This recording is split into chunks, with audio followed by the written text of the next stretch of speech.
Hello everyone. आज हम 7th class की विज्ञान की कार्य पुस्तिका में अध्याय 17 हैं वन हमारी जीवन रेखा में दिए गए प्रश्नों को अच्छे से हल करना सीखेंगे।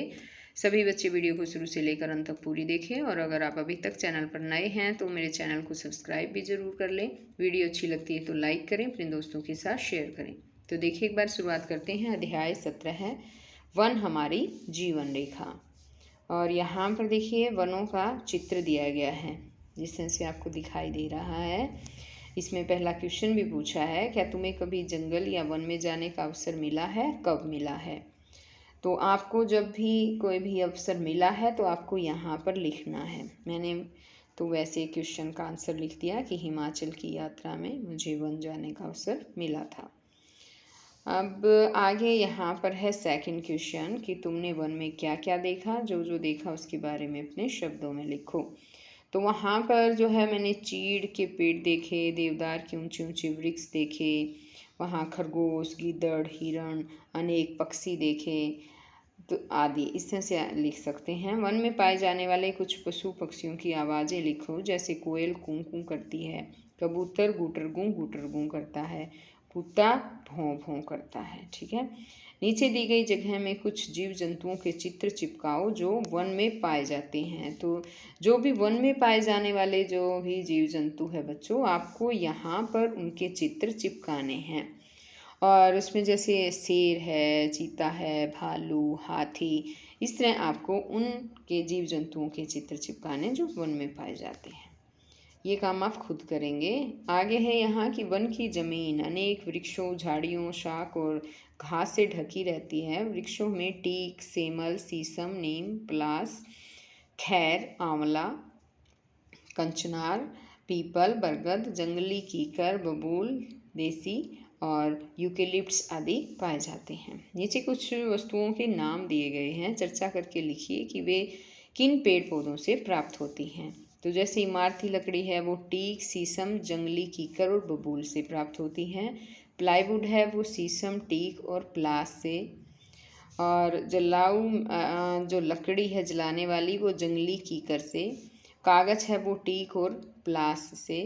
अब जैसे यहाँ जो ऊपर दिया गया है ना बच्चों, उन्हीं में से हमें छांटने हैं। ये सारे यहाँ पर देखिए वृक्ष दे रखे हैं, इनके नाम दे रखे हैं, वही नाम मैंने यहाँ पर छांट छांट कर नीचे लिखे हैं।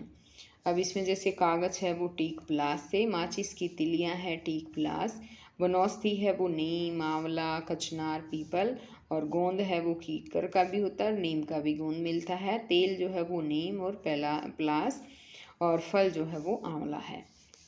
अब आगे यहाँ पर छठा क्वेश्चन दे रखा है, यदि तुम्हें वन जाने का मौका मिले तो तुम वहाँ जिन जिन चीज़ों का संग्रह करोगे उनके नाम लिखो। तो हम वहाँ पर जाकर अनेक प्रकार के पौधों की पत्ती, फूल, बीज इत्यादि इकट्ठा करेंगे ताकि हम उस वृक्ष को पहचान सकें। आगे है कि सभी जीव जंतु भोजन के लिए पादपों पर ही निर्भर होते हैं। शाकाहारी को मांसाहारी खा जाते हैं। ये क्रम चलता रहता है। जैसे घास, कीट, मेंढक, सर्प, उकाब, गरुड़। एक बार दोबारा से समझा देती हूँ कि जैसे गरुड़ है, यहाँ पर गरुड़ या उकाब है वो सर्प को खाता है, सर्प जो है वो मेंढक को खाता है, मेंढक कीट को खाता है और कीट घास को खाता है। यानी घास को कीट खाता है, ठीक है, कीट को मेंढक खाता है, मेंढक को सर्प और उसका सर्प को जो है उकाब और गरुड़ खाता है। आगे की वन में अनेक खाद्य श्रृंखलाएँ पाई जाती हैं। इसी तरह से अनेक खाद्य श्रृंखलाएँ जो है वन में पाई जाती हैं। यहाँ पर है उपरोक्त लिखित खाद्य श्रृंखला की तरह वन में पाई जाने वाली अन्य दो और खाद्य श्रृंखलाओं को बनाओ और लिखो। जैसे घास है उसे टीडा खाता है, टीडे को मेंढक खाता है और मेंढक को सांप खा जाता है। इसी तरह एक मैंने बनाई, यहाँ घास है उसको चूहा खाता है, चूहे को सांप और सांप को बाज खा जाता है। घास है उसे हिरण खाता है, हिरण को शेर खा जाता है। तो इस तरह से खाद्य श्रृंखला आप भी बना सकते हैं। आगे है यहाँ वनों को हरे फेफड़े क्यों कहा जाता है। पादप प्रकाश संश्लेषण द्वारा ऑक्सीजन छोड़ते हैं। पादप का मतलब है बच्चों पेड़ पौधे। प्रकाश संश्लेषण की क्रिया द्वारा ऑक्सीजन छोड़ते हैं और कार्बन डाइऑक्साइड लेते हैं। ऑक्सीजन जंतुओं के श्वसन में सहायक है। पौधे ऑक्सीजन व कार्बन डाइऑक्साइड का संतुलन बनाए रखते हैं। अब यहाँ पर इसी तरह से 9वां क्वेश्चन है इसमें कि वर्षा का जल भूमि में रिसकर जड़ों द्वारा अवशोषित कर लिया जाता है, फिर यही जल पत्तियों द्वारा वाष्पोत्सर्जित हो जाता है। इसके अलावा तालाबों, नदियों और समूहों से भी जल का वाष्पन होता है और इस वाष्पित जल के संघनन द्वारा पुण्य वर्षा होती है। इसे जल चक्र कहते हैं। वन में पाए जाने वाले किसी और चक्र का चित्र बनाओ और इसके बारे में लिखो। तो यहाँ पर देखिए, जैसे ये चित्र बना रखा है, ये है पेड़। क्या होता है कि पेड़ जो है पानी की, पेड़ों की जड़ें जो है वो पानी को सोख लेती है और वाष्पोत्सर्जन, इनकी पत्तियों से पानी जो है वाष्पोत्सर्जित होता रहता है। और कुछ पानी जो है नदियों का है, तालाबों का है, वो भी पानी वाष्पोत्सर्जित होकर ऊपर जाता रहता है और ऊपर जाकर जो है वो बादल का रूप धारण कर लेता है। फिर बादल जो है आपस में टकराते हैं और फिर ये सारा पानी जो है वो धरती पर वापस बूंदों के रूप में जो है नीचे आ जाता है धरती पर, ये वर्षा के रूप में। फिर वर्षा का पानी का वही चक्कर फिर चलता रहता है। कुछ पानी जो है वर्षा का पौधों के द्वारा, पेड़ों के द्वारा, जड़ों के द्वारा जो है वो सोख लिया जाता है। कुछ जो है नदियों में, तालाबों में पानी चला जाता है और इसी तरह से ये वाष्पोत्सर्जन जो प्रक्रिया है वो चलती रहती है। इसे जल चक्र बोलते हैं।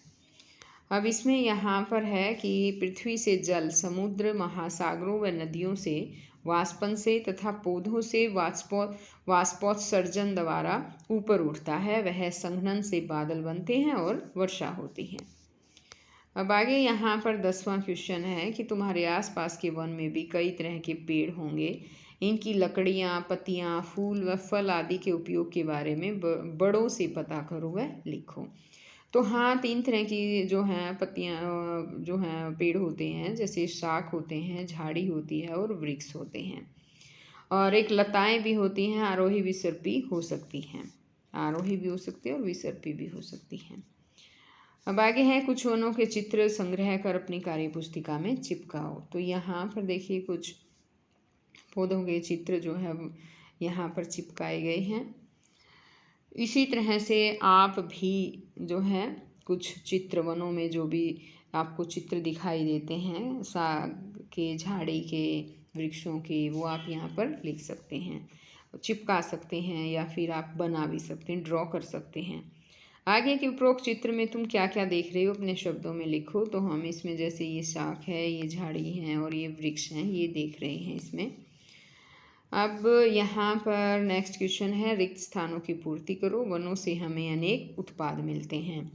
पादपों और जंतुओं के मृत शरीर को ह्यूमस में परिवर्तित करने वाले सूक्ष्म जीव अपघटक कहलाते हैं। कीट, तितलियाँ, मधुमक्खियाँ और पत्तियाँ पुष्पीय पादपों परागण में सहायता करते हैं। वन शुद्ध करते हैं हवा और वन मृदा को अपरदन से बचाते हैं। अब आगे यहाँ पर आ जाता है 13वां क्वेश्चन कि आओ विचार करें। पृथ्वी पर वन कैसे पैदा हुए, इस बारे में अपने शिक्षक व बड़ों से चर्चा करो और लिखो। तो पौधों से बने बीज जमीन पर गिरते रहते हैं तथा सभी बीज उगते रहते हैं। कुछ बीज से बने पौधे पेड़ बन जाते हैं। यह प्रक्रिया चलती रहती है जिससे वन बन जाते हैं। आगे यहाँ पर है इसी क्वेश्चन का ब पार्ट कि अपने घर के बड़ों से पूछो कि पहले के मुकाबले में वन घटे हैं या बढ़े हैं और क्यों। तो इसमें हम लिखेंगे कि वन घटे हैं क्योंकि जनसंख्या वृद्धि के कारण घर बनाने, कारखाने लगाने व खेती करने के लिए जमीन आदि गतिविधियां बढ़ी है, जिससे वन काटे गए हैं। यानी उनके लिए ज़मीन चाहिए थी कारखाने लगाने के लिए, घर बनाने के लिए, खेती करने के लिए, तो उसके लिए वनों को काट दिया गया। अब यहाँ पर है कि वहाँ के रहने वालों पर इसका क्या असर पड़ रहा है। तो इससे वनोन्मूलन से पृथ्वी के तापमान में वृद्धि हुई है, वायु में कार्बन डाइऑक्साइड की वृद्धि हुई है और वर्षा में कमी आई है। ये आदि हमें लिख सकते हैं। आगे यहाँ की वन लुप्त होने पर वन्य जीव जंतुओं का जीवन कैसे प्रभावित होता होगा। वन लुप्त होने पर प्राकृतिक आवास नहीं रहेंगे तो उनके जीवन को खतरा पैदा होगा और धीरे धीरे वे लुप्त हो जाएंगे, यानी उनकी प्रजातियां जो हैं वो लुप्त हो जाएंगी। ये पाठ यहीं पर ख़त्म होता है बच्चों। नेक्स्ट पाठ में मैं फिर आपके लिए नई वीडियो लेकर आऊँगी, तो हम फिर मिलेंगे नए पाठ में नई वीडियो के साथ। अगर आप अभी तक चैनल पर नए हैं तो चैनल को सब्सक्राइब भी कर लें, वीडियो अच्छी लगती तो लाइक करें, दोस्तों के साथ शेयर करें। तो हम फिर मिलेंगे नई वीडियो में, तब तक के लिए बाय।